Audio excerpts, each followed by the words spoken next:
Welcome to episode 9 of the Social Currency Series, your show for tech, venture, and entertainment. I'm your host, Darren. I'm joined by my co-host, Lo. Hey. Episode 9. Episode 9. What we shooting at, Lo? I think where we at? I think keeping it with the West Side. You know, we had to switch it up a little bit. West Side. Actually, isn't this the first episode we shot outside of kind of like New York? I'm gonna say this year. I'm talking about this year. This year. We shot in Austin last year. We shot in Miami, and then the year kind of got away from us. Yeah. We was in New York. We was in New York for a little bit, but we gotta come show love to the West Coast. You know, shout out LA. Shout out the West Coast. For sure. You know, West Side where it's at. We have an exciting episode for you guys today. We I attended the game plan. You attended. Game plan part 2. Yeah, you got the invite. Apparently the invite got lost from for us. So you got to tell us, how was the game plan, man? CNBC Boardroom game plan. We're gonna talk about that today. Yep. We're gonna touch on. Tell who Boardroom is for those who don't know. We'll touch on a little later. We're doing highlights. We'll know about the show, but we're gonna touch on Boardroom. Okay. We're gonna touch on Kendrick Lamar today. His I guess acceptance of doing the Super Bowl. Dominating the news. Did Lil Wayne get snubs? All right. So we have a lot of exciting topics for you guys today. We're gonna talk about Tom Brady's $200 million NFT startup. It's relaunching without the NFT, so that's gonna be pretty interesting to see how they pivot. I want to see that. Yeah, we talked to Big Sean last episode. His album came out. We're gonna talk about if it's, did it do well? Is it mid? Did it flop? Like, what are his numbers looking like? We'll see. Creators made more than NBA players, I think, for 23-24. So we're going to talk about a particular platform that generated a lot of revenue and see like what's going on there. Someone brought the bag home more than LeBron and Steph. So, oh my goodness. And then I know we're going to cover that probably towards the end, but just because we got that information on data and stats, is that the reason why Shannon Sharp did what he did? Hey, we're not gonna talk about Unc. Is that why Unc did what he did? He trying to switch career. I think he already got an offer for some adult. He did get a sponsorship or something. I saw that online too. Yeah, he did. So we can touch on that a little bit more when we get to that topic. I do want to talk a little bit about Sabrina Carpenter. I don't know if you guys listen to her or not, but she's dominating right now. She got 30 songs in the Billboard top 10 right now. And she did that rollout with Instagram, that new feature we talked about last episode. Yeah. So I'm like, did that help? How's she getting all this traction? And we have a guest today. So bring her on a little bit later. Surprise. We're going to get to it. We're going to see who we bring on. So just we'll see. But let's jump back to the top. I want to talk about Boardroom. It was a very, very exciting event. Yeah. Happened this past Tuesday on the 10th. Right in Santa Monica. So it's a collaboration between CNBC, Boardroom. So basically, Rich Kleiman, who's Kevin Durant's, I don't even know what to call him anymore. Is he really his manager, agent, advisor, partner? He's the CEO of Boardroom. He looks more like his business partner now. Yeah, I'll definitely say that. He's the CEO of Boardroom, which is a media company. They do technology, media news, but primarily in sports and business, like that intersection, which is kind of adjacent to us, which is pretty cool. So I met a lot of philanthropists, a lot of entrepreneurs, a lot of investors. Everybody was in the room. Took a picture with the Snapchat co-founder. I think his net worth is like $2 billion. Just get an idea of who was in the room. Just chilling. It's a lot of money in that room, A lot of money in the room. A lot of money in that room. Met a couple guys in real estate. I'm like, why are you guys here? It's like, this is where it all starts, and we put our money back in, little properties. Like, I met a guy, I think he said he had $150 million with real estate property, just sold, I think, 6% for $10 million. I'm like, what? Wow. Okay. I've never been around, I guess, these type of conversations at an event like that. I wish we all kind of got a chance to go, but it was very, very exciting. I'm happy I actually went out there. Got to extend the invite next time. Or Rich Kleiman, KD, need that personal. We need that personal. I didn't get my KD picture, though. I missed him by I'll say 2 minutes or so. Somebody I just was speaking to, I walked off, came back, him and took pictures with everybody and walked off. Dang. So I missed KD by a little bit. He definitely 7 feet, though. He's definitely 7 feet. Slim Reaper. I mean, we kind of seen it, but I mean, you was probably a little bit more in better proximity, but we did see him at Fanatic Fest. We was on that. We seen him at that panel with Anthony Edwards and Jalen Rose. But this is probably a more intimate, more exclusive event. So he probably was a little bit more How many people engaged with the fans. Was at the, with the people at the event. Yeah. I'll just ballpark it at like 300. Okay. See, that's small. It was an invite only event, so it was like very specific to like sports industry. But like I said, it was all these investors, VCs, everyone was in the room. So it was surprising. So tell me, what was the biggest, takeaway from going? I'll say when we go to networking events or we're meeting with people, some people act like they don't necessarily want to give you their number, or maybe they don't necessarily want to connect with you. I'll say this event was a little different where I mentioned the guy with the $100 million. He's like, gave me his number. Everyone's like, here's my number. Here's my LinkedIn. Here's my email. Connect with me. Like, actually connect with me. So my takeaway is people are actually connecting. Okay. Okay. So it's like, that was very a theme. Like, go so out and make genuine. a new connection. Go out and make a new. They said that all day. Yeah. And people actually were taking that on. Like, yeah, I'm gonna go make a new connection. Yeah, no, that's like they say. That's how you building your network. That's how you build your net worth, is building your network. So glad you're able to do that. What was what was one of the topics that you kind of came away from? The game plan was like, you know what, I need to double down on this, or I need to focus on this. Like anything in particular? Good question. Integrating and focusing more on women, right? Okay. They're dominating in every area. So they had a panel with Doechii and Cameron Brink, and how WNBA players in college, players as well, are dominating on social media. The viewership is up. Comments, people interacting with them online is up as well. And understanding like they have a power to push the needle from both like a business standpoint and also from a media standpoint in terms of getting viewership. Yep. So my thing is making sure that, especially when we talk, we're not just talking about guys. Yeah. We're bringing on women on the show. We're talking about Juju Watson. We're talking about folks. So it's a little bit more. No, I'm saying Watkins. Yeah. You said Watson. Oh. No, Watkins. We like make it, more widespread. Cast a wide net. Yeah. Is what I'm getting at. Okay. Yeah. Okay. What was little objective question. Mm-hmm. What was something you think they could have did a little bit better at, from an experience wise in the event? What was something they could have did better at? That's a little lame of an answer, but like maybe extend the networking a little bit. It went by so fast. It was 2 hours, but you work in a room, you're talking to everyone, and it's like it's done. Okay, so more time with more FaceTime with people. Yeah, and maybe even again, it wasn't like the biggest crowd, so maybe like Rich Paul was there.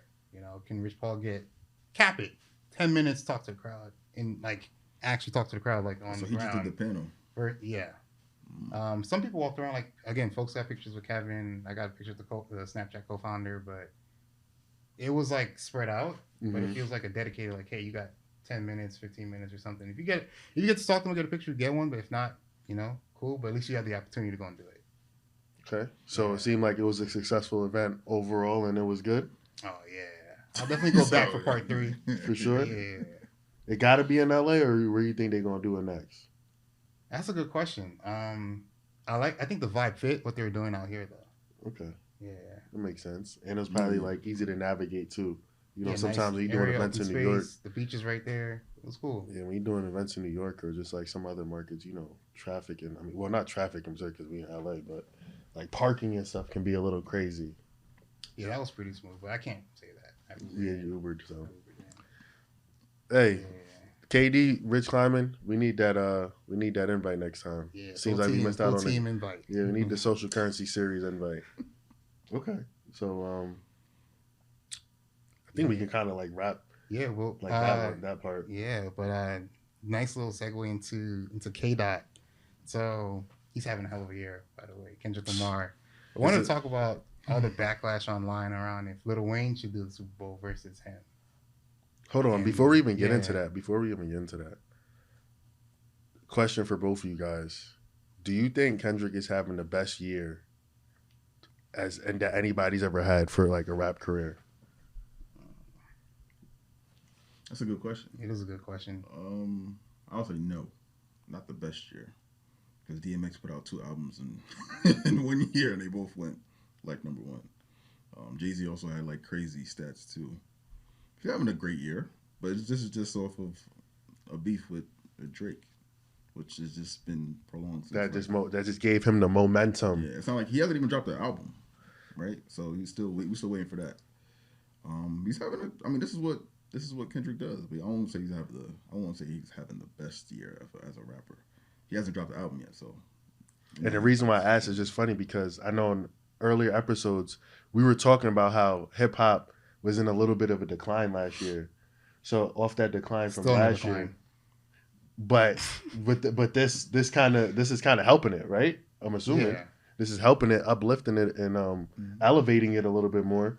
So how do we keep that fire burning? Like how do you think that fire is going to be burning? Well, we see now with the Super Bowl, so I guess we can talk about Lil Wayne being snubbed or not getting the opportunity. I mean, to be real, I'll just give my first take on that. Like, to be real, or not even saying to be real, just how could you not give it to Kendrick? One, that would be my first thing, and then second, Lil Wayne being on that such of a big stage. Is the catalog worth that big stage? Wait, I'm gonna stop you right there. So there's a lot of like. And I'm a big fan, like Lil Wayne fan, by the way, too. Mixtape. I think everybody loves Wayne. That's why this is happening. There's a lot of recency bias in everything, in sports and music. Everyone forgets. I remember somebody, just to take it to sports real quick. Someone was like, "I don't think Carmelo Anthony was a great scorer." Yeah, that's like, I don't think Lil Wayne has a catalog, or he's not like the best rapper. Lil Wayne. Just off features. We talking Lil Wayne. Just off features, he could have rocked the Super Bowl. Just off features. It's Lil Wayne. No, I agree. I agree. I agree. Oh, Kendrick Lamar. Kendrick Lamar is not necessarily, maybe now, because I think we always have to take for, I guess, where you are in your career and did you surpass the legend? Yeah. Right? So I guess maybe we can have that conversation. Did he surpass the legend? But the legend of Lil Wayne, I don't think he surpassed that for me yet. Like, we're talking about Lil Wayne. Like, Lil Wayne, Drake. This is the guy who brought us Drake and Nicki Minaj, who's been dominating for 15 years. But then the guy that kind of, knocked Drake off a little bit or just knocked him down a little bit is the guy that they got. You know what I mean? And it's how ironic that it's the year that it's in New Orleans. He didn't knock Drake off. I'm not gonna say he knocked Drake off. Come on, man. They released the stream count for on Spotify. That's not in September. That's not in August. The king of the culture is Kendrick, and it's gonna be Kendrick. King of what culture? American culture or culture overall? Because he said what culture are we talking about? Hip-hop. Well, if you're thinking about that way, that's Canadian culture. He also rock out in the UK too. True. Nah, he just woke him up a little bit. You know what I mean? Like being like, yo, it's not lonely at the top. I'm still up there too. All jokes aside, Kendrick definitely should have been the selection, but I don't think the conversation should be like, does Lil Wayne deserve to do it? But I think it's a little bit of like what you said, recency bias. We saw Dr. Dre have that moment in LA, so we think everybody should have that moment. Yeah, but no, I think Kendrick was the right choice. Like if you were, again, if someone came up to you, the NFL, like, hey, we want to partner with you, get us a guest on a music act. Who would you pick? I mean, in this moment in time, after seeing a pop out, I could see. I wouldn't have picked Lil Wayne. Only thing is the Super Bowl is going back to Cali next year. I think the year after. Yeah, but so I would love to see Kendrick. I know it's in the Bay or whatever, but I would love to see Kendrick at home performing like Dre did and Snoop did. So that's the only thing. And Wayne could have just took this, and and he said he really wanted. I didn't know he wanted to. I didn't know if Wayne was in that space to do it, but he said he wanted to in this instance. Yeah. So if it was more I would like to see him do it at home. Forget where someone's from, and it was just like a business standpoint, or hey, who should we go with? I would have picked Kendrick too. Or go Taylor Swift too. She can perform anywhere. They might switch it up on us next year. So don't get ahead of ourselves too soon. But I got another take too. What if Kendrick sees now with all the backlash with Lil Wayne? Is it gonna be like a given that he has to bring out Lil Wayne now, or like how is he gonna incorporate him into the show? He doesn't have to. Do you think he has to? I think it's his show. It's his time. But Super Bowl is also about bringing on guests. They had the Janet Jackson moment before. It's all about. That's why I think Wayne would have been a great choice. He has so many features. But I think Kendrick will. Kendrick is a big Lil Wayne fan too. So I think he will incorporate him somehow into the performance. He doesn't have to, but I could see that happening as well. But if he does that too, I was even saying if he does that, would this be, to me, this is where I feel like Kendrick, probably you guys probably gonna look at me like I'm crazy, but if Kendrick wants to get into like Hove status and like legendary status, what if he it's gonna be crazy saying this, but like get it out. What if Kendrick brings on Lil Wayne and then he allows Lil Wayne to bring out Drake and have that moment on the Super Bowl? No, now you're going too far. Yeah.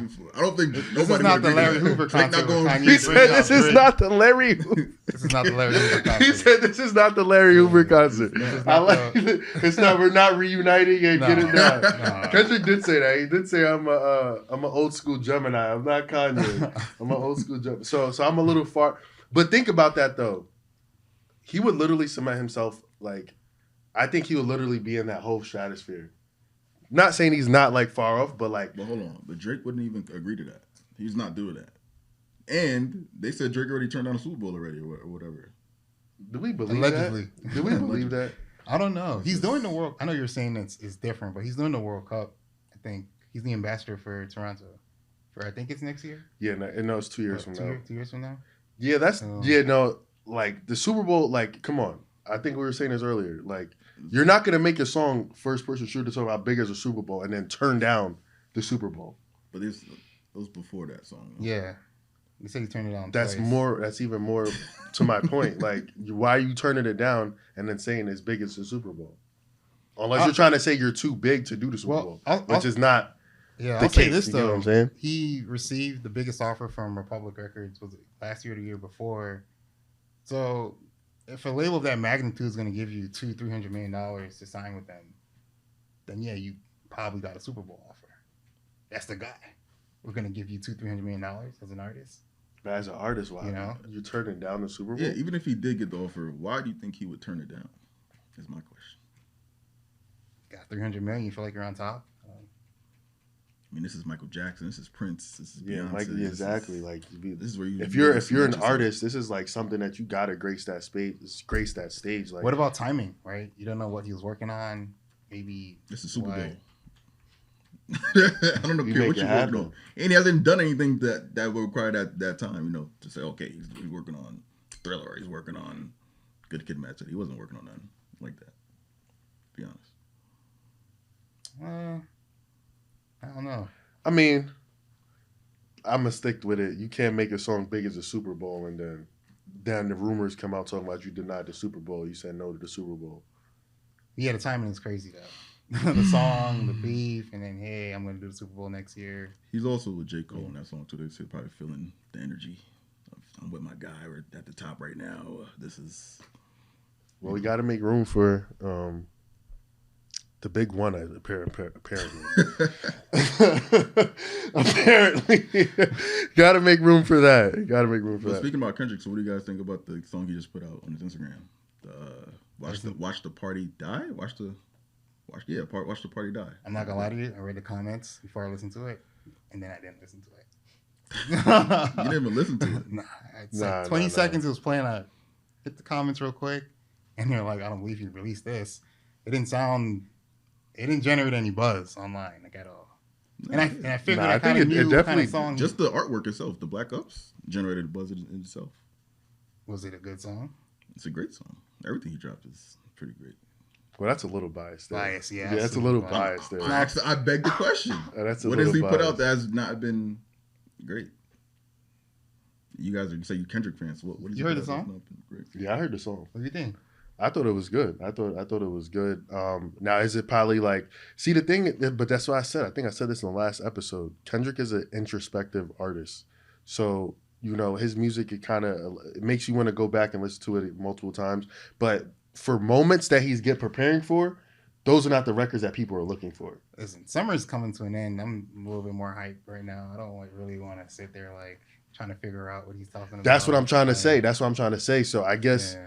If you're preparing for like the Super Bowl, which is like a big ass party essentially, you want to hear like I guess those more turned up records, and you know he kind of, and this is what I was even asking somebody too. I was asking you know, my barber earlier today.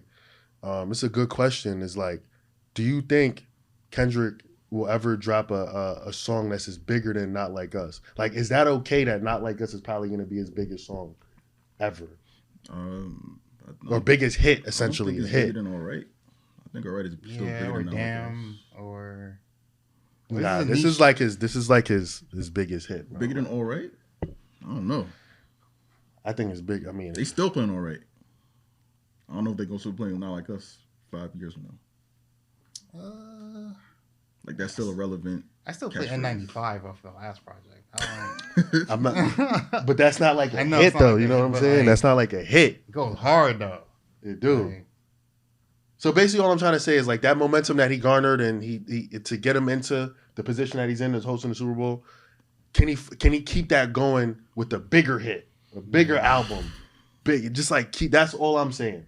It's like, is he up to that challenge? I'm pretty sure he is, but I'm just posing that question as like that's gonna have as much buzz as that had. Probably not. I don't. But he could lyrically, sonically. Production. Yeah, he'll come with another hit. I don't know if it's going to be on that magnitude. Like, that was legit. Like a real broke moment. The internet. Yeah. You know, Drake breaks the internet every other year, but, you know, it's a different story. That's the hit factory. Remember, he said he should sign Hit Boy because he got all the hits. Remember? Oh, man. I'm not even going to engage with that one, but a couple people have to relax, segue a little bit. Nicki Minaj, Birdman, relax a little bit. Talking about Jay-Z hates Lil Wayne because he didn't select him. Oh yeah, conversations like that I don't get into because I don't know anything. I'm not in those circles. I don't know what they're talking about, so I just ignore it. Yeah, nah, he's done. Yeah. He's done so much. He's done so much for the culture to slander his name like that, just personally, and we can't be going against each other like that. You know, like, you know, black on black. What is it? Black on black. Virtual. Digital wars. Digital wars. Like it's like nah. I don't pay it's attention like, to it. It's like that's just like nah. Like you know, at the end of the day, we wouldn't even think about it if Jay-Z wasn't on that NFL panel. What would we even be getting hip hop artists at the halftime show? That's a good point. But they said this is the first rapper to headline the Super Bowl because Dr. Dre is not really a rapper. He's a producer. True. So, but I'm just talking about music that, you know, before we was getting like Maroon 5, Coldplay, great bands. Like, you know, I'm not saying that they're not bands. You know, shout out to Maroon 5, Coldplay. Like, they are great bands. I'm not saying that they're not.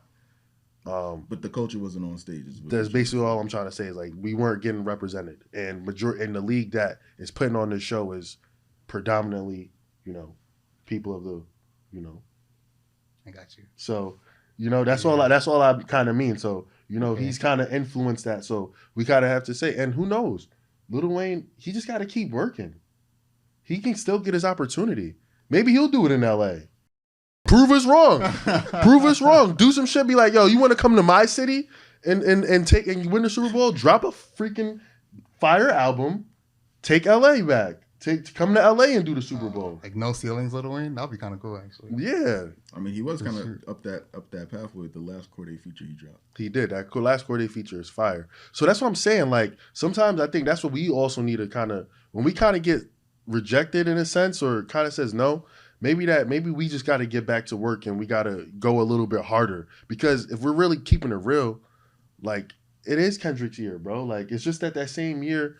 Even I think in 2019, honestly, Travis, if you want to really be honest, Travis Scott should have did the Super Bowl in 2020. Sabrina Carpenter's year. She got three he said top 10 songs. But hold on, when did it start going to people who's having the good year?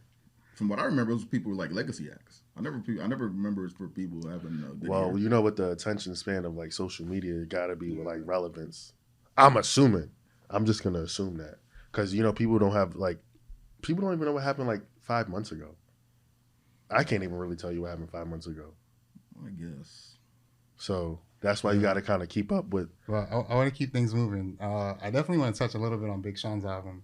So we went to his event or listening party back in New York. We got to hear some of the songs before the project came out. And I think it was that Thursday that we went. Project came out. It was a Tuesday. Tuesday.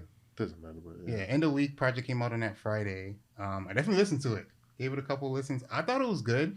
I could see where people were saying like, "Hey, he kind of missed the mark because he was positive and talking about his kid, and it wasn't like Big Sean from 3-4 years ago." And I'm this has been Big Sean for a little while now. He's like a different dude now. It's like, what happened to being like positive and that not being a thing? I was a little confused about that. They're like, yeah, he's too happy on there. I'm like, what? He's too happy on there. I get it. Flop or not? Simple question. Flop or not? It's not a flop. It's not a flop. He could have cut some songs off. Right.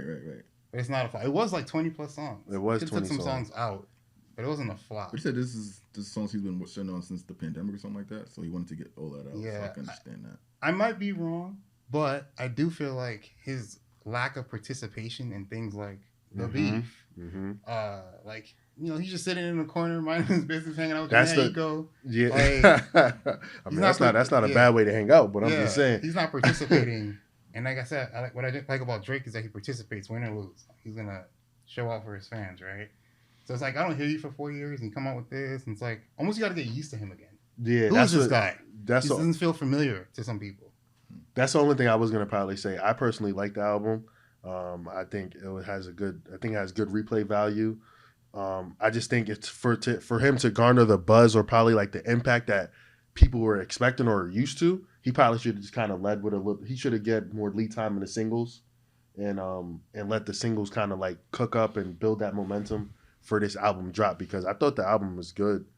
It starts off like first. What do you think? The first 6 songs, it goes hard. First 6 or 7 songs, it kind of starts to teeter, gets back up, and then like towards the end, it kind of like you said, it's a little excessive. Like maybe some songs could have been left off, but I personally like Big Sean. I can't be mad at him. I thought he didn't like it. I thought it was good. I only listened to it once. I gotta give it more plays, more spins. But I mean, I know Big Sean. This is what he does. He's talking about mental health. He's writing a book.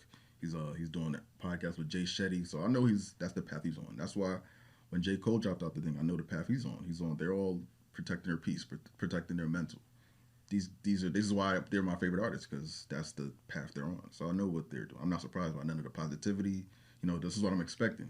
And I think it's dope that he's a dad now. He could incorporate that, and he's friends with The Rock, and he's adding all these little elements in there. So that's dope. But are we gonna get? I don't F with you again? I don't think so. We're not probably gonna get those again. But this is all about elevation. I'm okay with that. And advancement. We need a little bit more some positive music. Like we can't just have all bang bang we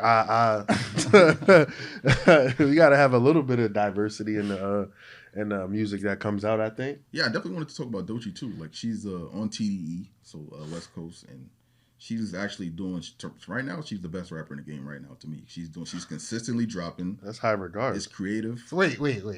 Just based on y'all criteria of consistency. When a new comedian comes out, you're like, that's the best comedian. New rapper comes out, that's the best rapper. Like, where's the bar? Like, he's not the best rapper out. I'm talking about like right now, like new. I'm talking about just like out of new artists, like new artists, out of like best new artists. Like yeah, we gotta like be specific here. Yeah, because you can't say best. Actively putting out music right now. Who's actively putting out music? I can't even tell you. Sabrina Carpenter. I'll keep bringing her up. Talk about hip hop. Well, I'm not doing that. I'm not gonna artist. Segment it like that much, but like musically, yeah, she's one of the best new artists. That's how I look at it. Have you heard her? Yeah, I listened to the project. I don't know. That's all you. I gave it one listen. It's good. It's good. But my thing is, I was also listening to Sean's album. People seem to have kind of skipped through that, went to her album, and was like, "This is the best album I've heard." She's different from Tierra Whack, but I also like Tierra Whack too. Her project came out. Her project came out a couple months ago. That was pretty good. I gotta tune in because yeah, I ain't hear it. It was good. It's a TDE production. It's good. It's solid. The lyrics are there. It's not like what you're gonna expect. Like that's what they're known for. TDE always kind of throws you for a curve, and that's how they hook listeners. Yeah, it's like that's what they do. But the thing about her, she's like really creative. Like she's doing different like different video, like different flows, I would say different subject TDE matters. is very creative. Yes, of course. And I think that shows. It shows in their artists. It shows in their artists from Kendrick, from SZA's last project. It definitely shows. But I do see people like I've never heard anything like this, and I'm like, it's definitely influential. Meaning like she took influences from different things and made the project. Of course, but like I said, who is doing that right now? I can't even name somebody who's doing that. We always say that when someone drops a new album that's pretty like. Forget. I'm not even. I listened to the album like once or twice. I still got to listen to this one more. But it's good. It's really good. Have you seen her freestyle? It's a high 8-9. It's really good. Her videos. Some people might say it's a 10. It's really high. She came out the gates. I got to tune in. I mean, I've seen her more for the fashion week stuff. Have you seen her videos though? I'm asking you. And some of them. But again, her videos. I feel like Tierra Whack's videos are pretty like different and out there. So for sure. Again, selective like. She dropped 5 in 1 year though. That's what Doechii's doing. And I'm just getting hip to Doechii myself, but I'm like, yo, I don't see nobody else doing this. Like, I feel like I'm in a blog era. Like, that's how they used to drop. Big Sean and them Wale used to drop consistently. Nobody's doing that. She's the only person I see doing it, and she's creative. It's a different sound every time. It's a different look every time, and it's dope. She got bars. What song do you like off her project? I don't see nobody doing that. So I can't even name a song. What is it? What's the song she got with Katy Perry? Yeah, she just performed with Katy Perry. Oh, she did. I don't know the name of the track. I think that song was good, but that's only because I saw it at the VMAs though. See, her performance was good. Like, that's crazy. I haven't listened to her album, but like I've seen a lot of the like, I guess promo stuff that you would say, like the VMAs. I seen her on Fashion Week. She did some cool stuff for to like get recognized for like Fashion Week, like her outfit and everything. Like, no, yeah, I like her rollout.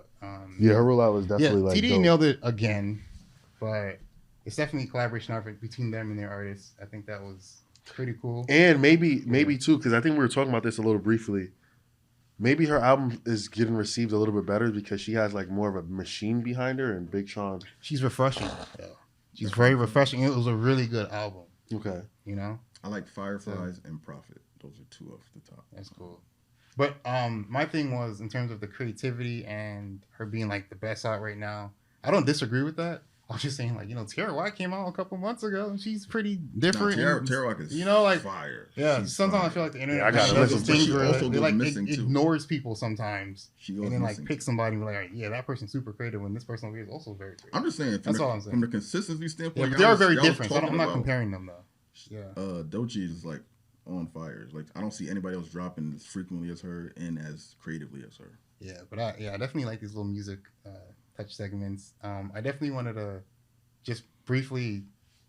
You probably didn't listen to Sabrina Carpenter's album. I didn't. It was cool. Is that R&B or is that pop? It's pop. It's more of a. She reminded me of, I guess, Doja Cat's last album, or kind of like a riff off of that. Then she has 3 songs in the Billboard Top 10, which is crazy. And the reason I'm bringing her up is 1, her album's doing pretty well. 2, again, tech, venture, and entertainment. Her rollout actually used the tech company in the most impressive way ever, putting basically the MySpace riff, putting the song in the profile. Mm-hmm. And to me, it worked. So her songs are doing really well. Is it because of that, or just because she already? In general, just like instead of a standard like music rollout, incorporating like technology and this digital space in general in a unique way. Like, first of all, the timing of a company coming out with a feature that's key. And then you and your team being aware that feature coming out, and then utilizing it, jumping on that wave, the numbers coming out, and then your album's doing amazing. Like, that's just like impressive overall to me. Like, I can see that. Yeah. I can see that. So, do you think more artists should utilize that new Instagram feature, the MySpace knockoff feature? Yeah, but also just partnering with tech companies when they're gonna come out with stuff. Like, kind of just makes sense. Like the exclusive deals that like Apple used to do with like Drake and Chance the Rapper. I definitely think it's a lot of like it got a lot of good publicity. I think it's like the best album ever. Not necessarily, but it's pretty good. It's not big enough to be like, it's not like a 10 out of 10, but it's pretty good. What's the name of the album? I don't remember the name of the project. You can't be hyping it up like this and they're not. Well, I mean, what's the name of the project we were just talking about before? Do you remember the name? Something about alligator bites. I don't fear alligator bites or something like that. That was a very nice title though for her project. Oh, short and sweet. That's what it's called? That's the name of it? Name of her album, yeah, Short and Sweet. He couldn't remember that. That's actually probably the most clever name. The clever name, Short and Sweet. Short and Sweet. It shouldn't be hard to remember that at all. Short and sweet. One thing I want to hit on next is the oh man, this is so funny because we talked about this in like episode 1 or 2 around tech companies and creators. So basically OnlyFans creators made more than NBA player salaries. I think it was like $6 billion to $4 billion, which is insane. It's insane. I saw the shout out to the CEO, founder of OnlyFans. He's pocketing. No, they think they said he got a crazy dividend or something like that, dividend payout from that. I don't know if I read that correctly. I don't know who the new CEO is, but before it was a woman, so I'm not sure if it's another woman or if it's a guy. I'm not sure who the new CEO is, but I think it's a guy. I think it's a guy now. I think the founder of OnlyFans is a guy from London. It's a guy from London. No, the CEO was a woman though. That's what I'm saying. I don't know if it's a different person or not, but I don't know. It was like someone on Twitter posted like, well, stat of the day, OnlyFans creators made $6 billion. NBA players' total salary generated was 5 or 4.9 or something like that. So what are your thoughts on that? Only thing I would say is that booming. What? There's probably more creators out there than there are NBA players. Yeah, of course. Yeah. So I would just say from a numbers top level game, guys are making $300 million a year. It says the CEO of OnlyFans is an Indian woman. Oh, she's still the CEO then. Yeah, still a woman. But the founder is a guy. Yeah, the founder I think is a guy. Yeah, but she's running the show right now. Okay, yeah. So I mean, hey, shout out to her. I don't know her name, but she obviously knows. Amrapali Khan. Okay, shout out to her. She's doing her thing, like with OnlyFans and supporting her creators. But what do I think about that? Is Shannon Sharp trying to shit for? Is Shannon Sharp trying to audition for that? Is that why? Did he see those numbers and say, "Hold on, am I in the wrong? Am I in the wrong industry here? Am I in the wrong what's crazy industry?" is that he lectured Chad Johnson, Ocho Cinco, about professionalism an episode prior, and then that comes out. The timing is hilarious. But I think the bigger question is, going forward, would you rather be a creator on that platform or would you be an NBA player? Well, it's just more access to be a creator. So it's like finding your niche, and I feel like you probably go that way, which is it's cool because you have Patreon, you have OnlyFans, you have YouTube. It's like creator economy. At least there's more lanes now. Yeah. So all right, it's probably another question. Would you rather be a music artist or a creator? Probably creator. Yeah, probably creator. Because even as a creator, I'm not boxing as a music person, I can box myself in. But as a creator, I could dabble in music, but I'm not a music artist. And one thing I was gonna say, so if the creators, serious question here, if the creators on OnlyFans made that much money, is that a threat to YouTube? I'm gonna say yes, because it shrinks their market share. I don't know by how much. It's probably like maybe it's a little bit, maybe it's a lot, but it adds a little thing where it's like maybe if you're gonna start your YouTube channel, you're like, I'm gonna go do OnlyFans. Because it's not only adult content on OnlyFans. Like there's people that like it's supposed to be like there's people that utilize it a little bit differently. Maybe the top earners are probably like that's what drove most of the growth, but that's not all you can do on there. Yeah, that's why I asked. Is like from a business standpoint. Now, if I was like a new creator, I just saw that. Should I go to like OnlyFans? Like, is their payout better? Well, people are doing that with Patreon, right? They build up their stuff and then they head over there. So the payout must be, and the splits must be even better. YouTube is notorious for not having good payouts. Not good payouts and not splits, right? Yeah. So, unless you're one of the top handful of creators that, have millions of subscribers and stuff like that. But YouTube is not the best. It's accessible because it's worldwide, but not for payouts and stuff like that. Maybe you might see us on OnlyFans Social Currency Series. Not doing the adult stuff, but maybe some other. Who knows? I don't know. Quick note. I think some NBA players might start one though. Think about Jared supplement that $2 billion real quick. Let me as everybody can supplement that $2 billion income. Hey guys, so we have an exciting guest for you guys today. Wouldn't have been right to come to LA. Come to LA. Yeah. Can't just come to LA and just keep it us three. No. I'm gonna pass it over. Introduce yourself. Let the crowd know who you are. Thank you guys for welcoming me. My name is Amalya, and I work in sports with a sport and entertainment agency called The Family. Yeah. And I'm in and I work in client services, particularly with our NFL division, working with our clients, but I'm also multifaceted, so I like to touch different areas of the agency. And I work in client services, which is everything behind the scenes from their day-to-day to marketing, just their personal and professional development to make sure they're successful both on and off the court, field. Stage, wherever. Okay. Yeah. Welcome to Social Currency Series. Thank you for welcoming me, guys, and welcome to LA. Thank you. Before we get started with her, we want to shout out, the scene community, which is where we met. Absolutely. Shout out to Tristan and Malcolm. Yeah. Their events. That was a great event. That really was. New York and this last one in LA was really good. Absolutely. It was such a great, diverse group of people. Good vibes, good drinks. Right. Good bags. And Yeah, she came with the big bag. Yeah, she came with the big bag. I sure And we're not talking. I think we talking about in client services. You got to be ready. For instance, like when we go to photo shoots, anything like that, I have that bag because as soon as you never know. Exactly. Most notably, the best product I have is my Vaseline oil because one thing about it, they will be moisturized. And I know their mamas will thank me. But, yeah, you got to be ready. You never know. That's all keeping them looking on point. Exactly. It goes a long way. Okay. So how did you get to the family? What was your path there? Sure. So I've always been interested in sports. Started back in, usually the story goes high school, kid, when you were a little kid, but definitely in high school when I tore my ACL, MCL, PCL, everything up in the knee.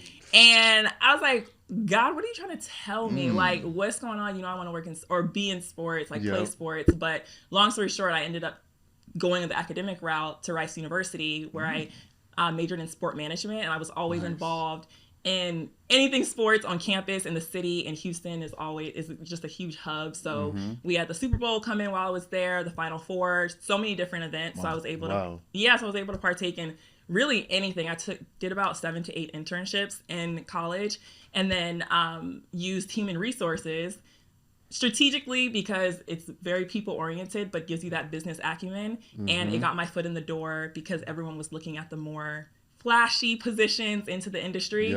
So it was very strategic, but it also played to my strengths, and it ended up working out great when I eventually got my first player-facing role with the NBA with Oklahoma City Thunder. And they were actually looking for someone who had a HR background, who knew about, documentation, confidentiality, just your general business operations and processes. And then, of course, had that natural interest in sports and business and just the personality. You gotta have the personality. You gotta have it. Really, it goes a long way. So when you put all that together, it's really, you can't beat it. So so thankful for that position. And from that, with the NBA, I worked, it's basically client services, which is what I do now, but on the team side.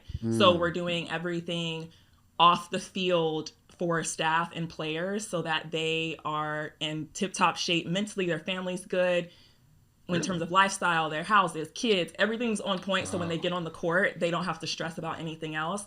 And it leads into, doing things in the community, building their brand in their market. So we're kind of like an extension of the agency. So I was able to see how that bridged, but I saw from that experience that I wanted more exposure on the business behind the athlete. So it just aligned so well. I'm so thankful to God. I told him that this is what I'm kind of interested in. And then lo and behold, I was able to get this position with the family, which allowed me to see that business side and how I can merge both of those together. So it's been a really fun journey, and it continues.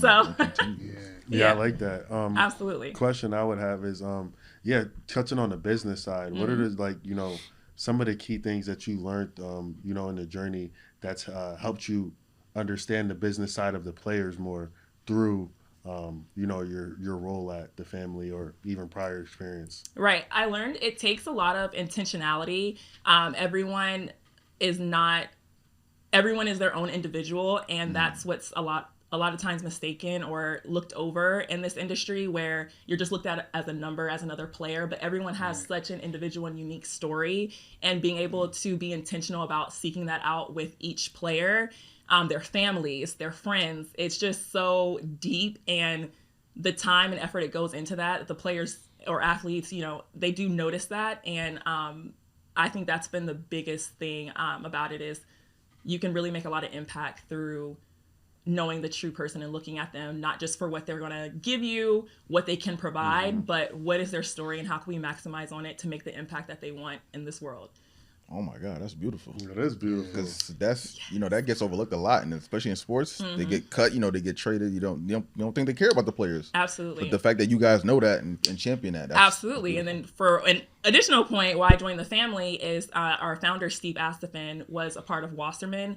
Well, he actually started this agency back in 1998 with Action Sports, and then Wasserman brought it out. Yeah, they partnered together, and he was there for about 25 years. And then in 2019, he relaunched the family and diversified outside of Action Sports.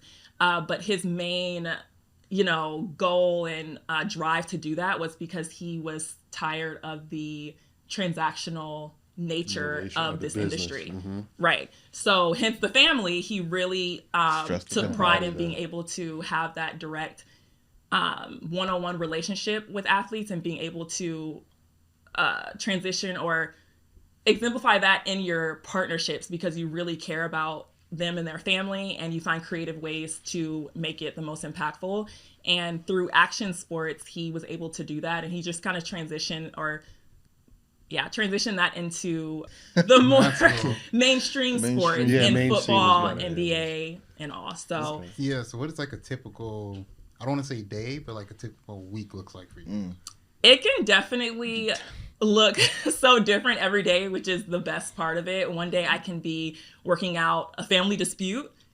And because like I said, it's anything that can make the client's life easier so that they can go produce and stay focused. So it can be helping them with the communication, the emotional intelligence behind working through a problem like that. And because we do have special relationships with their family and their agents, we're able to all come together collectively to hopefully ease this situation.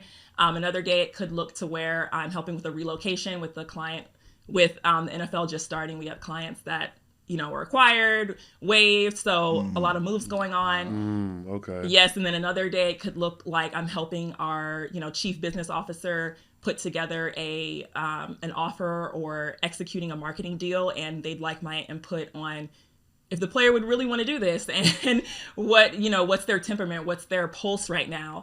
That's what I take a lot of pride on too, is knowing where they're at and being able to translate that into what they're doing off the court to allow it to be successful. So each day is different. So when you're getting that, like, I guess you're getting your feedback on, hey, should we do this with this player? Yeah. Do you ever push back if you disagree completely, like that person's not going to do well in that, and maybe they think that they should be doing that? Do you have any? Yeah, absolutely. Do you have like autonomy to do stuff like that where you can push back and basically give your opinion, like your full? Oh, absolutely. Opinion? Yes, they definitely value my input and where my relationships with the clients, and as well as just the business acumen that I've accumulated. And there's a funny story that I think I can share. We here for it, please. One of our marketing, our chief business officer threw out an idea to an agent and to me and the corresponding agent for that client about what is Viagra? Oh. Like that's a men's performance. Yeah. Performance like, what do you call that exactly? I think Shannon Sharp got endorsed by them. And it was not Viagra, but it was something similar. Okay. And they were looking for a talent in that specific market. And it was an NFL player. It was a current player. Oh, whoa. And okay. And, he's married, so there was some synergy on, needing to keep the spice going, so to say. And so he brought it over to us immediately. No, absolutely not. I mean, it's great. You never know what can actually spark something, but we knew that player and his background, his upbringing with growing up in the church, et cetera, and just being more conservative. So that wasn't going to be a fit. And the agent and I knew immediately. And we just all have a great relationship to where the marketing guy was like, okay, cool. No worries. Just want to throw it out there, like, on to the next. But it was funny reading it because I was like, oh, no. So you guys even bring it up to the client? No, we won't bring it up at that point. No, maybe down the road for like a funny over some drinks, sure. Yeah, but that wasn't going to be lucrative. Yeah. I want to switch gears a little bit. Talking about that industry, the sports industry, how is it being a woman in that industry? Is it like, do you see a lot of yourself, a lot of yourself in the industry? Is there room for growth? And, how's the diversity and inclusion and equity in that? Right. There's that such an amazing, I'm so thankful for an amazing group of women across this industry in general that are always empowering and uplifting. So it's so amazing seeing them shine in just so many different areas, and seeing with the scene event we went to this Wednesday, which is such a great testament to that. Because of that, it does make the trials and tribulations of being a woman in this industry easier. But I know that there's so much value that we bring from our perspective. And a lot of, athletes, clients in this area respect that so much. So I think it's evolving so much, and it's exciting to see. So look out for the ladies. We're doing it. Okay. Yeah. But you feel the support. You feel the camaraderie amongst others in the industry. Yeah, absolutely. And I think it's also just your confidence. No matter you're always, a women in any industry pretty much are going to have to deal with some type of friction, conflict. Yeah, they're always going to deal with that. But keeping your confidence, meaning if I'm in a room full of men and I state my opinion and they don't like it, I know not to take it personal. It's okay, cool. Like, I respect it. Let's hear why. And then let's keep going. Let's keep brainstorming. But it does take someone who's rooted in themselves. That's one thing. You have to know yourself in this industry. If you don't know yourself, you will absolutely, honey, you will go through it. It will be bad. You have to be secure in yourself. And that's something I'm blessed that from the get-go, I've always had that. How are you keeping a level head through all of this? Because you're dealing with maybe people on your team, maybe other corporate or agents, and then the actual player, and then the player's family. Like, how are you dealing with all those different levels of people?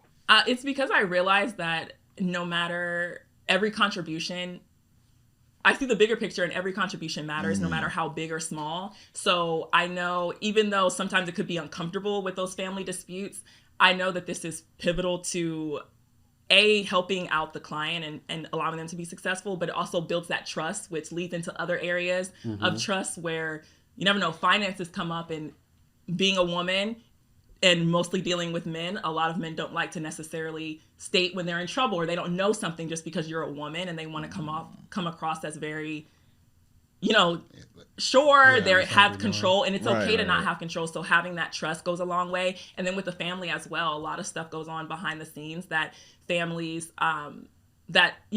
really drive and dictate the direction of the athlete. So knowing that my contribution there is going to lead to not only success for him on the court or on the field, but also off with business, because you never know what families are interested in, and that leads to what's important to the family is important to the player. So whether that's in the community, what have you, you learn what's the passions of the mom, how does that transition to the player, and then how can we bridge that together for maybe something in the community that he wants to do with a foundation. There's just so many different ways it can evolve, so you never take any interaction for granted. So that's how I keep a level head, but it definitely does get get a little shaky sometimes, but you keep it together. It's a lot of different people in the room. Yeah. I was going to say, are you on call like 24/7, or do you have like a set off time? Oh, absolutely. Yes. Wow. On call 24/7. Wow. So it does take a lot of balance with, I think just this industry, sports, entertainment, you are always on call.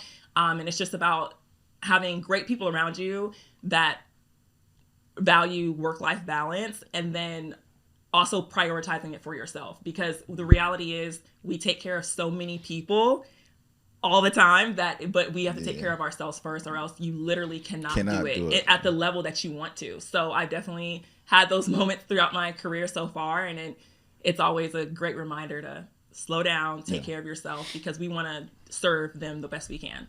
I don't want to put you on the spot, but Put me on the spot. But I'm gonna put you on the spot. Okay.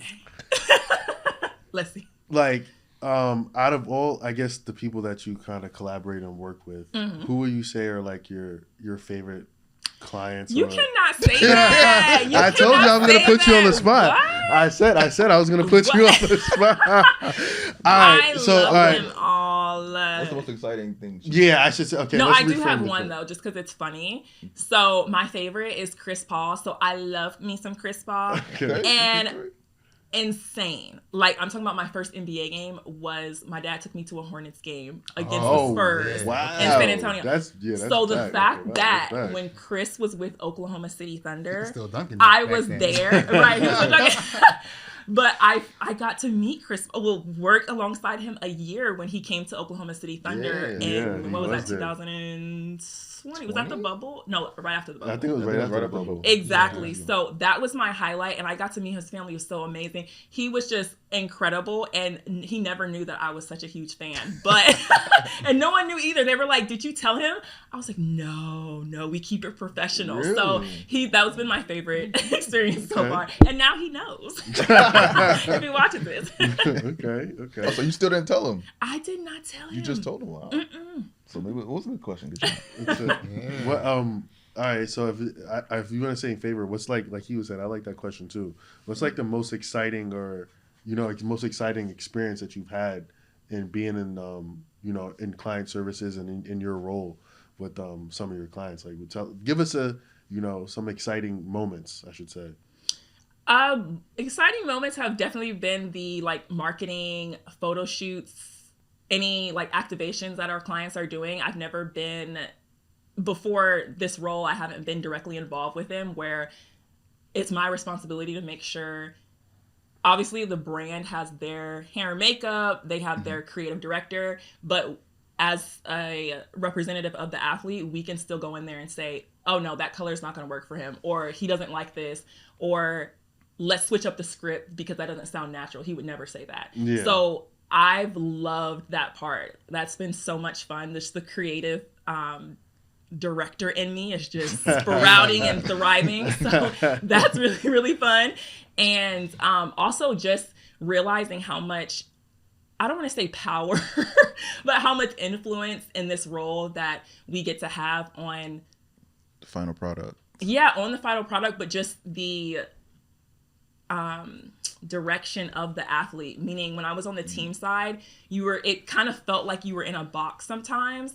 But it was also I was also entry level into that role. But here it's like, if you see something that a player post or is doing, we have the ability to just easily text them and be like, hey, what was the story behind this post? Because I think you should take this down immediately. Oh, wow. Because this isn't a good look. Okay. Whereas on the team side, depending on what it is, it didn't seem like there was that much leeway there. But here on the agency side, it's like anything that could possibly be a threat to them, or you just want them to know that, hey, this might be a little risky. You have the authority to go in there and let them know about it. And that's really a game changer for me. So I love just having that ability to impact. So are you guys dealing with social media wildfires? In the sense of a absolutely. Player DM gets exposed or something crazy? Absolutely. Wow. Absolutely. Most recently, which we'll see if this makes it in there, but one of our NIL clients, Ollie Gordon II, who's from Oklahoma State, running back, who's the top running back in the nation. He won the Doak Walker Award last year. I can't remember. Wow, she even knows the award for best running back. I like that. I rock for all my guys. I like that. They played Arkansas this past week in Stillwater, and a few days before, a Arkansas Hogs fan verified account posted, looks so official, and they tagged him and everything, that he was out for Saturday's game with chlamydia. I did hear about that. I actually did hear about that. Yes. So I found out one of my interns, shout out to her, texted me a screenshot, and I was like, what? just mouth on the like, huh? And then I did hear about this. She's like, it has almost 4 million views. Oh. And I click on it and I see it's like hog something. I'm like, oh, this is a for many reasons, like it's probably not true, but also like that officially confirmed it. And by the next day, it had 10 million views. Oh, so. You know, like wildfire. Exactly. So we had to get into it where we had, cease and desist, all of that. But luckily Twitter or X came through and put a little disclaimer on the bottom because that wasn't there. But so many fans were, even from Arkansas, like reported it and were so great and saying like, hey, this is not something you need to be doing. There's a line between like trolling and then something that's completely because if somebody's out for something like that, I don't think you should disclose it. Absolutely, it's completely a violation. If their health privacy rights, exactly. So being involved in resolving that, like the crisis communication, that's definitely a part of our job too. So it touches different elements, which is great. It's so versatile. I have like one kind of interesting question for yourself. So what does like growth look like for you, like within like this industry? Like where do you see yourself? I was gonna say, what was your goal? Yeah, like where do you see yourself, like 2 to 5 years from now? Like just tell us more. Like what do you think? What's the vision you have for yourself in this role and expanding in client services as for athletes or music talent? So just as I mentioned, client services is so versatile. So a lot of times you'll see people in this role, because it touches so many different areas, they decide, I really like PR. And then they branch off and become a PR professional, or they really like social media. They strictly decide to be a strategist on the social media side. Some become an agent. There are so many different avenues, and I truly have not pinpointed a certain like niche area. I really like being a Jill of all trades, not a Jack of all trades. I like that. That's a new one. That's a new one. Heard that one before. That's a new one. I truly enjoy that, and I am a very faithful person, so our CEO has asked me this question at least twice, and I feel bad every time I answer because I say I have to be where my feet are. Shout out to Coach Mark Dagnall with Oklahoma City Thunder, who that's his motto, and everyone completely loves it. But being where your feet are and just doing the best you can, like living within your purpose and doing the best you can every day, you'll be surprised at what incredible opportunities open up that you would have never thought of. So I would hate to box myself in and be like, this is my pinnacle, because what if God has other plans for me? So I'm doing great right now. I'm always doing great because God is good, but we'll see. But I definitely want to continue to evolve. Like I think that's the goal. Period. So we'll see where that takes me. I like that. Yeah. I don't know if you guys have, but one fun question I did have. Absolutely. What's your favorite sport and why? Oh, that's a good one. Can she say that? I can. I mean, I obviously work closely with football now, which has been incredible. But I'm a basketball girly, so okay. Yeah, you about 6'5". We got the height. Yeah. Wait, you didn't say why though. You didn't say why. Yeah. Why? It just grabbed. You know what? I just had really pivotal moments that came within basketball that taught me a lot of life lessons, and that always sticks with me. So that's always going to be. The quote we just shared is one of them, I'm assuming. Say it again? The quote we just shared about. Exactly. Be where your feet are. Yeah. I like that. Yeah. What about y'all? No, I was going to say, favorite sport? Yeah. Basketball. Basketball? Yeah. Football for me. Football? Played football in college, so. Are you more college or NFL? I've noticed so many people are like, I don't watch NFL anymore, just college, or vice versa. That's true. No, I do both. I enjoy both, professional and college. I think college this season is interesting because they did a lot of changes with the expanded playoff. So it's going to be interesting to see more teams get in there. Maybe we have some smaller schools that can maybe make some noise. You never know. So I'm liking college football, and I like Colorado too, even though they got their butts whooped, but. I just like what they represent. I like Deion and Emma, what they represent for college football. And Travis is amazing. One of a kind in talent. And I like both. In the NFL, I like the Jets. And then You're a Jets fan? Sorry, what? You see the green? Yeah. Exactly. Seeing green. So I like all football is good. you know, I'm a basketball person too. I like basketball too, but I think I'm sometimes a little biased to this football because I played it. It was nice at basketball too. Don't get it twisted. We'll see tomorrow. Nice at basketball too, but yeah. What about you? Oh, I think football is the greatest game ever created. Created? Yeah. I like football too, like European football, like soccer. I like that too as well too. Yeah. I thought I was gonna play soccer because Dad was playing soccer, but once I got introduced to American football, I was like, nah, this is different. This is more. It's so many different elements. It's physicals, teamwork, strategy. True, but I still, with everything going on, I definitely am like, okay, when I have kids one day, if I have a son or sons, am I gonna have them play football? Yeah, because you know the safety issue. I was gonna ask you about that too. Yeah. But the Tua situation. How do you concussions, right? Yeah. So that's actually, I'm sorry, like, so you would handle stuff like that. I'm assuming like when you guys deal with the family. Mm-hmm. So how would you guys, not saying like how would you go, like how would you from like your experience handle that situation or navigate that situation, because it's a touchy subject. That's absolutely touchy. And yeah, it's definitely about surrounding them with the right resources and people to give them the best advice. So the best health experts, the best whatever.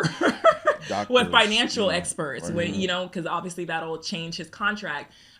His agents. I mean, there's so many experts that we want to put around them that they trust to make the most informed decision. But I can't imagine, just the different elements that are going through. And then, hold on, sorry. Yeah. I was going to say, and then handling another crisis situation, how would you guys have handled the Tyreek Hill situation? Recently? Yeah, the one where he got with the police officer. Going to the game, he's outside the stadium. Yes, I'm really upset about that. How that was handled. Yeah, I think we all are. But how would you guys have navigated that situation? Because he called his agent. That was the first. Yeah, that's great. That's a great relationship there. Obviously, that he trusts his agent. But I think alignment. So his agent and the player have to be what their take is. They need to align with that in the approach. So that's touchy. That's touchy. But like I said, putting the right resources around him with legally, and then also from a PR perspective about media training. What are you saying? What are you not saying? But he was cool and wilding out up there. He said, "You gotta go." The officer gotta go. Right. So, yeah. Yeah. Okay. Yeah. No, I was just wondering because I know those are like type of crises that some players may go through, and we just hope that we don't see those type of things, and people get treated fairly, no matter if they're a player or not. Just like regular everyday people. No, my question's a little more lighthearted, but going back to the same basketball's your favorite sport. Who's your player comp? My player comp. Yeah. Oh.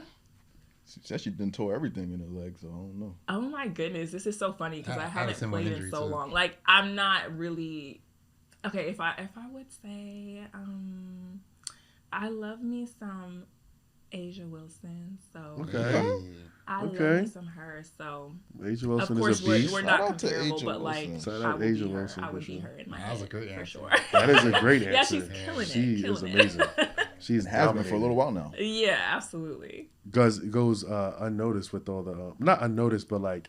How should I say? Like she definitely deserves more notoriety. Notoriety as like the face of the WNBA. You know, there's other. Shout out to Caitlin Clark. She's good. She's gonna make a name for herself as well too. And Angel Reese and all those other players coming up. The new rookies coming up, but yeah, Asia Wilson, she's an OG. And it's also because she's always good. Like she's so consistent that which is obviously a testament to her performance, but it's just I think that also plays a part too. Like we expect that out of her.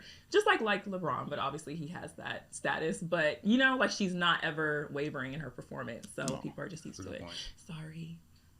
No, you're good.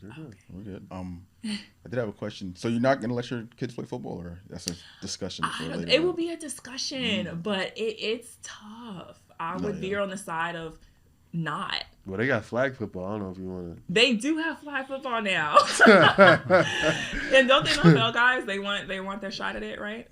I think so because they want to win it because they want to get the Olympic gold. So exactly. They probably. I think what will happen is probably like. Sorry, no. I was gonna say what I think might happen with that flag football thing is probably like what happened with basketball.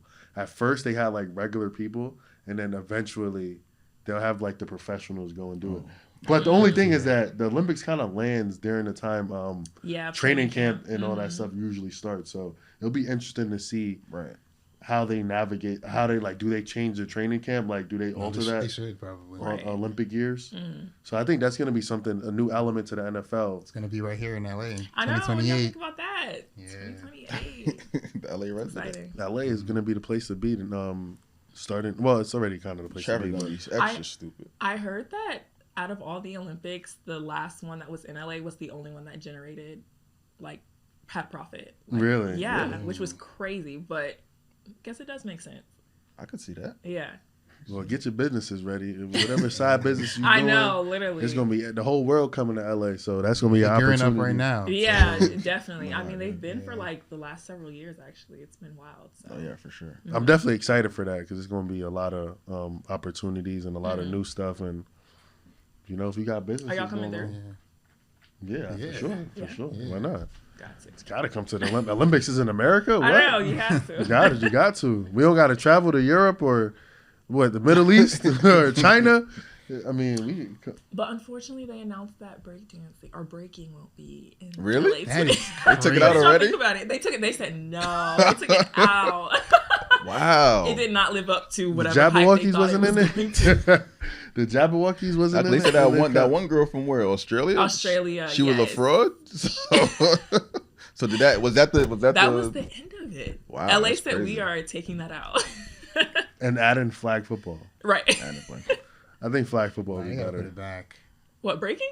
Yeah, for LA, like Oakland's right there. It's like the women's flag football. The women's flag football is good too. Don't get that twisted. They really are. The women's flag football teams are good. Yeah, they're good. Mm-hmm. I have one more question. You got one more? What's good? So you said what's the Oklahoma State running back you guys represent for NIL? Ollie Gordon. So you guys are gonna continue on with the relationship when he gets to the pros because he's gonna be like a first round pick. Absolutely, like yeah, that's the goal. But obviously with NIL clients, they do have the option to not, to choose another agency. So if you do things the right way, the right way, keep building those relationships. That's obviously the goal. So we look forward to it. Question, just one, probably like last one. In regards to NIL, how is that? How do you guys help the younger athletes deal with that type of responsibility? Because they're earning a lot of money and at a young age. Like, what are the resources you guys are kind of like putting in place to make sure that they're saving the money, making sure that they're spending it well, and then also the access to opportunities, right, and getting new deals and more deals. Right. It's back to what I said, surrounding them with the best people to educate. Education is so huge. And educating in a way that they understand. I think that's the biggest part. That is huge. That's absolutely. Probably the biggest part. And then also building that trust, because at the end of the day, they can understand, but still gotta trust you. Yeah, they're still gonna trust you to execute. So that's been huge. Education. And not only for them, their families. That's honestly like the biggest people we need to educate, because they are such an influence around them and they're still kids. So of course, family is everything to them. Exactly. And making sure everyone's aligned and on the same page with the vision and the goals and thinking long term. We're looking at the bigger picture here. And reiterating that is huge. So then when it comes to opportunities, same way. There's so much out there for them. So coming up with a strategic plan that makes sense, aligns with how your brand needs to be narrated, what your values are, is so key. And then of course, when the offers start coming in, you could it's easy. It makes it easy to be like, yeah, no, that doesn't align with me. Yes, that does. We see the potential there and go from there. So it's been fun. I like that. Is he going to win Heisman? Ollie? Yeah. Absolutely. Heard it here first. Heard it here, yes. Social Currency Series. You heard it here. Social Currency Series exclusive. No, I think I did see some of his highlights. I think like a week. He looked pretty. He's pretty a big good. boy. He's a big boy. Cool. So let's touch on athletes' finances. Let's get into that a little bit. Absolutely. So not just finances, but like finances. Yeah, like what are some investments trends that you see that the athletes are kind of like checking out that you can like disclose to us, and Yeah, what are they doing like off the field, investment wise, to protect their wealth? Right. I want to say, number one, I'm not a financial investor advisor. So number one, but I think it's great to have people like me around clients because you still understand the value that comes with it and making sure that they get the education they need and exposure they need to be able to think about these things. That's very key. Obviously, the fundamentals of business, of finances, saving, budgeting, that has to be on point before you start looking at doing. Who's doing that for them though? What do you mean? Like the budgeting and all that, like, or giving them. They have a financial team usually that they already have on team with their bank or whatever that manages that, whether it's like a financial manager. All players have that around them, or is it certain players? Most of them do. If they don't, it's because they have family that they trust that has experience, or they're just good at it. So, or not good at it. They feel like they have a good hold on it. And, some of them do. So, like Lamar Jackson. Yeah, well, it makes me think about like NBA players who maybe just retired. Maybe they played in the last 20 years. Right. I think like Trevor Ariza, he said on the podcast recently he only had like $2 million left and he made like $150 million. Where was the alarm sounding when the number was getting low? Like, so I've always wondered that, like, what's going on? If they have teams, or should someone be getting sued?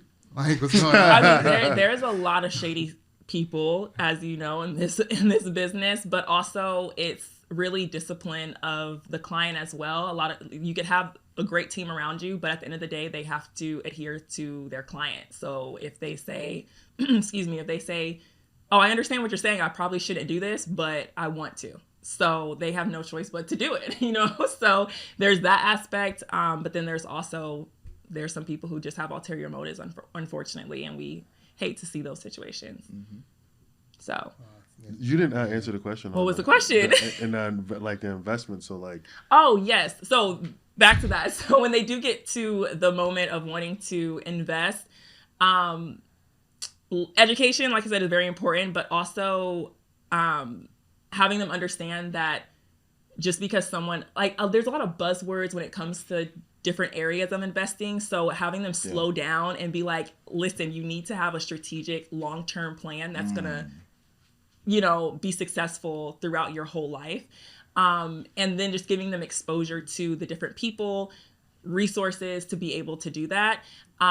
Most recently, a few of our clients have started investing in areas that interest them. One particularly loves golf. So Eastside Golf, which is a lifestyle brand. A great lifestyle brand up and coming. That was a great investment for him because he loves golf, and then he loved the diversity initiatives that they have as a Black man who wants to see that grow for not only not the sport in general, but also kids who are interested in the sport. So that aligns perfectly with his interests and his goals that he has.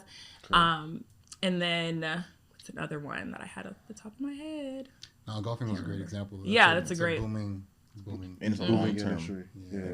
Right. And then I also think athlete-based investment firms are awesome. And I definitely want to get more exposure to our guys on that end, because obviously the relatability there is everything. And then the athletes are just more interested to learn. They feel comfortable to ask those questions that may be difficult. And it really gets you to take that next step to put it into action. So I think that'll be a huge I'm going to tune in here because we're going to be talking about it a lot. Social currency. Get the shoes too. Y'all get the shoes. Oh my goodness. Not too much on my dogs. No, it's fine. Thank you. All right, cool. So we're wrapped here. Episode 9 of the Social Currency Series. LA.